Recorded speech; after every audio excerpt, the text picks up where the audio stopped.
Stock market में आज से पहले बहुत सारे स्कैम हुए हैं। इनसाइडर ट्रेडिंग से लेके हर्षद मेहता तक बहुत से स्कैम देखे गए, लेकिन ये उन सबसे बड़ा स्कैम है। नेशनल स्टॉक एक्सचेंज ने 40.5 करोड़ का पेमेंट ऑलमोस्ट किया है या करने के लिए एग्री किया है सेबी को, और रिलेटेड है एक मामले से। वो मामला एक बहुत कॉन्फिडेंशियल मामला है, बहुत सीक्रेट चीज़ है। उससे रिलेटेड इस वीडियो में हम डिटेल में एनालिसिस करेंगे एनएससी का, और एनएससी ने इसके पहले और क्या क्या किया है वो भी डिटेल में एनालिसिस करेंगे। एज अ इन्वेस्टर्स हमारे और आपके लिए क्या स्टेप्स होने चाहिए टुवर्ड्स एनएससी, और एनएससी का क्या इम्पैक्ट पड़ने वाला है आईपीओ पर। जो एनएससी का आईपीओ आने वाला है उसके ऊपर क्या इम्पैक्ट पड़ेगा, उन सभी चीज़ों को 1 to 1 इस वीडियो में डिस्कस करेंगे। तो चलिए वीडियो शुरू करते हैं। Hello and welcome to my YouTube channel financial tools. इस तरह की वीकली वीडियोस देखने के लिए हमारे चैनल को प्लीज़ सब्सक्राइब कर लीजिए। चलिए फर्दर शुरू करते हैं इस वीडियो को। जस्ट हर्षद मेहता का स्कैम खत्म ही हुआ था, उसके बाद ही एनएससी को लाया गया। एनएससी को लाने का मेन सबसे बड़ा जो रीज़न था डिजिटलाइजेशन, जिसको आज हम डिजिटलाइजेशन बोल रहे हैं, उसको उस समय पे उन्होंने वर्ड दिया था इलेक्ट्रॉनिक ट्रेड। इलेक्ट्रॉनिक ट्रेड के लिए ही एनएससी का जन्म हुआ।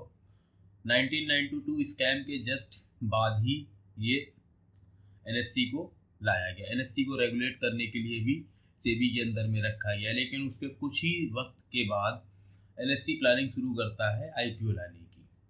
सन 2015 से लेके 2019 4 साल एनएससी खूब चर्चाओं में रहा। कभी बाबा जी की वजह से, कभी इन्होंने जो है 1100 या ऑलमोस्ट 1500 करोड़ के आसपास का एक और सेटलमेंट किया है सेबी के साथ।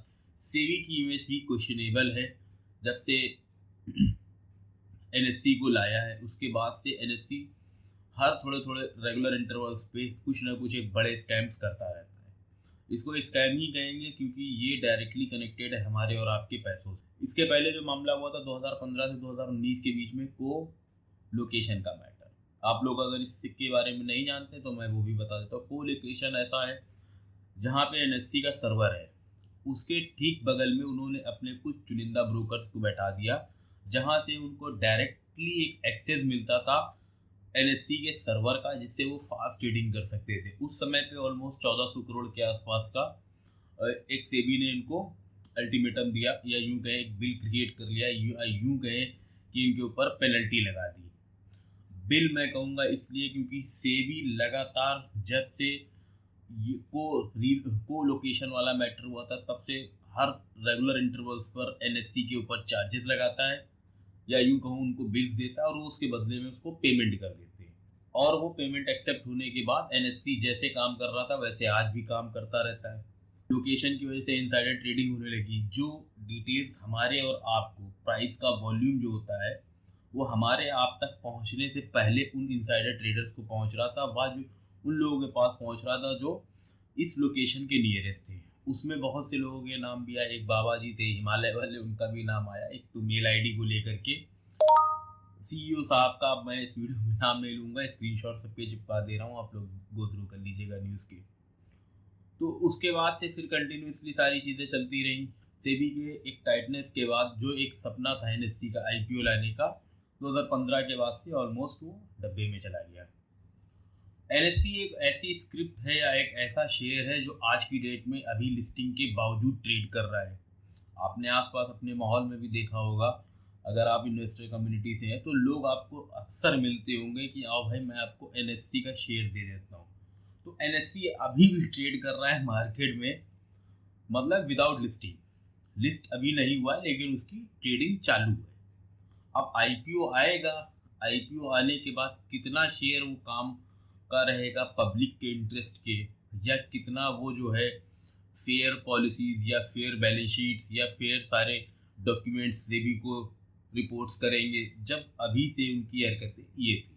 अभी हाल फिलहाल में जो मामला हुआ है जिसमें एनएससी ने तकरीबन 40.5 करोड़ का पेमेंट किया है सेबी को, या अग्री किया है पेमेंट करने के लिए, वो सबसे सेंसिटिव मैटर है। वो मैटर है कॉन्फिडेंशियल इन्फॉर्मेशन को थर्ड पार्टी वेंडर्स तक शेयर कर। Confidential information just like price का मूवमेंट।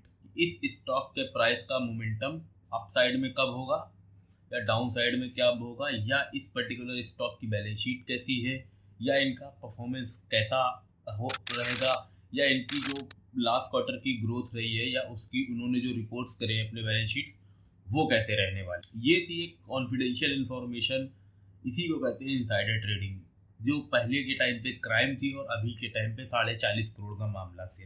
भाई सेबी को एक टफ रूल लेना पड़ेगा। अब आप लोगों को ये सोचते हो कि भाई अगर एनएससी ही ये कर रहा है, एनएससी मतलब ऑलमोस्ट 3,000 3,500 के आसपास या समथिंग 2700 शेयर के आसपास लिस्टेड है। इंडिया ही नहीं, टॉप मतलब कंट्रीज के अंदर भी एक रेपुटेड कंपनी मानी जाती है, एक रेपुटेड एक्सचेंज माना जाता है, जहाँ पे सबसे क्रीमी जो है कंपनी ट्रेड करती हैं, जस्ट लाइक आईटीसी, एमएनएम, है ना।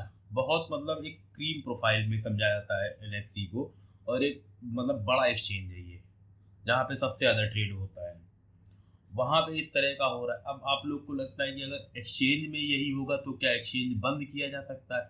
बिल्कुल, सेबी के पास पावर है, वो इस एक्सचेंज को क्लोज कर सकता है या इसके लाइसेंस को सस्पेंड कर सकता है, लेकिन टेक्निकली पॉसिबल नहीं है, क्योंकि मार्केट में हाहाकार मच जाएगा। जिस दिन भी सेबी ने अनाउंस किया कि हम एनएससी को वाइंड अप करने जा रहे हैं, उसका लाइसेंस कैंसिल करने जा रहे हैं, उसी दिन मार्केट ऑलमोस्ट 10,000 पॉइंट गिर जाएगी। खुद से सेंसेक्स 5,000 पॉइंट नीचे आ जाएगा, क्योंकि जितनी तेजी से पैसा उसमें से निकालना शुरू होगा और बड़े प्लेयर्स भी बाहर जाना शुरू हो जाएंगे इस वजह से। तो अब इसका मतलब क्या है कि ये मैनिपुलेशन चलती रहेगी? ऐसा नहीं, इसका एक ऑप्शन है सेबी के पास कि वो एनएससी पे जैसे भी ट्रेडिंग हो रही है होते रहने दें, लेकिन धीरे से एक नए एक्सचेंज को बनाए और थोड़ा थोड़ा करके शिफ्टिंग स्टार्ट कर दें। अगर इस प्रोसेस को फॉलो करेंगे तभी एनएससी से पीछा छूट पाएगा। बीइंग एज इन्वेस्टर हम आपको क्या करना चाहिए? अगर एनएससी में इस तरह की चीज़ें हो रही हैं और सेबी इस तरह से बिल पर बिल्स देता रहता है सिर्फ बिना कोई टाइट एक्शन लिए हुए, तो हमारा और आपका एक्शन प्लान क्या होना चाहिए? अगर वीडियो यहाँ तक आप लोगों को पसंद आया हो तो प्लीज़ चैनल को सब्सक्राइब करें, इस वीडियो को दूसरों लोगों तक शेयर करें ताकि सबको अवेयरनेस फैले। और अगर आप लोगों का कोई ओपिनियन है, कोई सजेशंस है सेबी के लिए या एनएससी के लिए, तो वो कमेंट बॉक्स में ज़रूर बताइए। चलिए वीडियो में आगे बढ़ते हैं। जब भी हम और आप इन्वेस्ट करने हैं, इन्वेस्टर से मतलब मेरा सिर्फ और सिर्फ उन लोगों के लिए जो एटलीस्ट 5 से 10 सालों का होराइजन रख के मार्केट में आके इन्वेस्ट करते हैं। तो जब हम और आप ऐसे लॉन्ग टर्म होराइजन के लिए जाते हैं, तो हमें सबसे पहले जिस भी कंपनी में हम इन्वेस्ट करने जा रहे हैं उस कंपनी का आप सबसे पहले बैकग्राउंड चेक कर लें। उसके सिर्फ फाइनेंशियल ही ना चेक करें, उसका पूरा बैकग्राउंड चेक करें कि सेबी के साथ उनका क्या रिलेशन रहा है, कैसा रिलेशन रहा है, कि नोटिस तो नहीं आए बहुत ज़्यादा, फेयर गवर्नेंस पॉलिसी वो फॉलो कर भी रहे हैं या नहीं कर रहे हैं। उसके अलावा सेबी ने क्या क्या एक्शन लिए हुए हैं उन कंपनीज के ऊपर, ये भी आप देख लीजिएगा। हमेशा देखिए एनएससी की वेबसाइट से बेटर आपको चीज़ें मिलेंगी सेबी की वेबसाइट पर, किसी कंपनी के डिस्क्लोजर या उनके लीगल अफेयर्स के मामले में। ठीक है, तो वो जरूर से चेक कर लिया करो भाई। अगर लंबे पीरियड के लिए जा रहे हो तो, और एक अच्छे हैंडसम अमाउंट के साथ जा रहे हो, या तो मैं यूँ कहूँगा कि भाई अमाउंट भी अच्छा नहीं है लेकिन फिर भी लॉन्ग टर्म के लिए होगा तो जरूर से जरूर चेक कर लो। तीसरा जो सबसे मेजर मतलब हमारे और आपको स्टेप्स लेना चाहिए वो ये, जिस तरह से हम पोर्टफोलियो को डाइवर्सिफाई करते हैं स्टॉक्स में, म्यूचुअल फंड्स में, या यूँ कहें एफडी के साथ हम को रिलेट करके एफडी के साथ ही हम पैरेलल मार्केट्स के अंदर भी इन्वेस्ट करते हैं, तो उसी तरह से स्टॉक एक्सचेंजेस को भी डाइवर्सिफाई करें। सारा पैसा एक ही एक्सचेंज में मत डाल दें। मल्टीपल हमारे पास दो अभी हाल फिलहाल में जो सबसे ज़्यादा ट्रेड होते हैं बीएससी और एनएससी, तो एनएससी और बीएससी दोनों के पास आप एक्सचेंज में डाइवर्सिफाई करें। इस तरह के सिनेरियो में जो पिछले 2015 के बाद से एनएससी के हालात है, तो उस हिसाब से ज़्यादा पैसा बीएससी के पास लेके जाओ, क्योंकि बीएससी पर अभी इतने मेजर एलिगेशन नहीं आए कभी, तो आप बीएससी के पास ज़्यादा लेकर के जाओ एनएससी के कंपैरेटिवली। चौथा जो मेरा सबसे बड़ा सजेशन रहेगा आप लोगों को वो ये है कि आईपीओ की फोमो की तरफ भाई मत भागो, कि आईपीओ का बहुत ज़्यादा ट्रेंड में आने लगा है, एकदम से एड्स आने लगे, और हमारे और आपके जो भी प्लेटफॉर्म्स हैं, रीडिंग प्लेटफॉर्म्स या न्यूज़ आर्टिकल्स वाले, या फिर जीरोधा स्टॉक काइंड, हमारे पास जितने इन्वेस्टिंग प्लेटफॉर्म्स हैं या ब्रोकर्स हैं, उनके जो एड्स सामने लगते हैं आईपीओ के, तो वो एक आईपीओ एक माहौल क्रिएट हो जाता है, यार नहीं एनएससी का आईपीओ आ रहा है बहुत तगड़ा चलेगा, एनएससी का आईपीओ आ रहा है बहुत तगड़ा चलेगा। तो ऐसे फोमोस से भी बचो। उसकी सबसे पहले बैक हिस्ट्री चेक कर लो, गवर्नेंस देख लो, देन उसके बाद आप उस आईपीओ में अपना इन्वेस्टमेंट का प्लानिंग करो। इनसाइडर ट्रेडिंग से बचना चाहिए, अनयूजुअल एक्टिविटी पर बिल्कुल ध्यान देना चाहिए।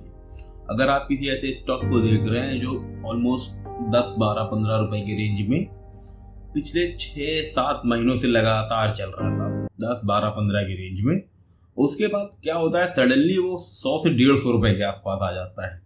इतना मेजर स्पाइक आने के बाद रिटेल काउंटर का इन्वेस्टर क्या सोचता है, यार ये तो मल्टी बैगर स्टॉक था, उसको उसके पीछे की कहानी नहीं पता होती, ना वो ट्राई करता है उस स्टोरी को पता करने की कि यहाँ पे इनसाइडर ट्रेडिंग की वजह से इतना लंबा स्पाइक आया है इस स्टॉक में।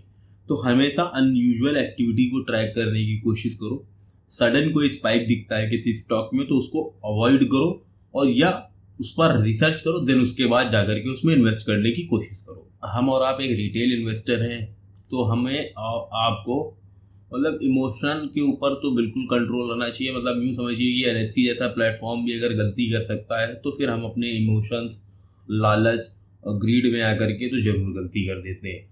तो मतलब ये गलतियां ज़्यादा ना हो, तो इसके लिए हम और आपको जो एक रिटेल इन्वेस्टर है उनको हमारी अपनी लोग की एक कम्युनिटी है, रेडिट पर मिल जाएगी, कोरा पे मिल जाएगी, ट्विटर पे मिल जाएगी, जो आज की डेट में एक्स हो चुका है। तो इन सब चीज़ों को ज्वाइन कर लेना चाहिए।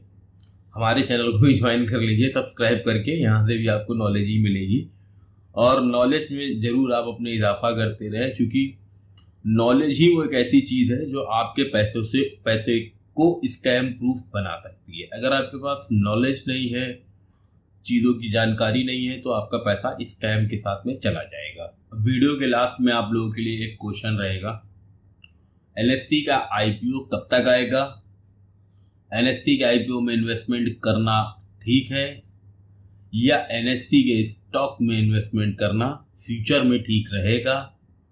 या सेबी जिस तरह से एनएससी को लेकर के सारी चीज़ें करता है, जिस तरह का एनएससी के साथ वो बिहेव करता है जस्ट लाइक अ बिल, वो बिहेवियर कभी सुधरेगा या उस बिहेवियर में कुछ उनको चेंजेस करने पड़ेंगे? इन सभी सवालों के जवाब प्लीज़ कमेंट में ज़रूर दीजिए। चलिए मिलते हैं अपनी नेक्स्ट वीडियो में। टिल देन अपना ख्याल रखें। Keep and safe investing. Thank you so much.